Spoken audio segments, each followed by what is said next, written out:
एक बार भगवान बुद्ध जेतवन विहार में रह रहे थे। भिक्षु चक्षुपाल भगवान से मिलने के लिए आए थे।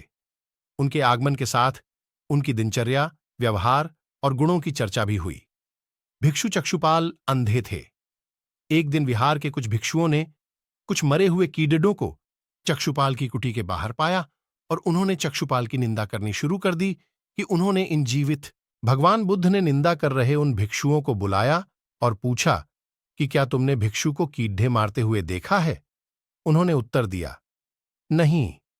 इस पर भगवान बुद्ध ने उन साधकों से कहा कि जैसे तुमने उन्हें कीड़ों को मारते हुए नहीं देखा, वैसे ही चक्षुपाल ने भी उन्हें मरते हुए नहीं देखा और उन्होंने कीड़ों को जानबूझकर नहीं मारा है। इसलिए उनकी भर्त भिक्षुओं ने इसके बाद पूछा कि चक्षुपाल अंधे क्यों हैं? उन्होंने इस जन्म में अथवा पिछले जन्म में क्या पाप किए? भगवान बुद्ध ने चक्षुपाल के बारे में कहा कि वे पूर्व जन्म में एक चिकित्सक थे।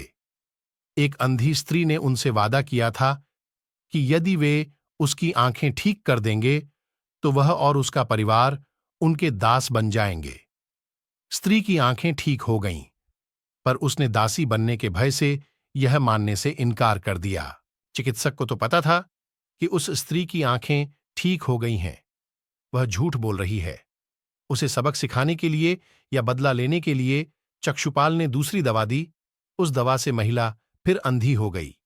वह कितना ही रोई पीटी, लेकिन चक्षुपाल जरा भी नहीं पसीजा। इस पाप के फलस्वरूप अगले जन्म में चिकित्सक को अंधा बनना पड़ा।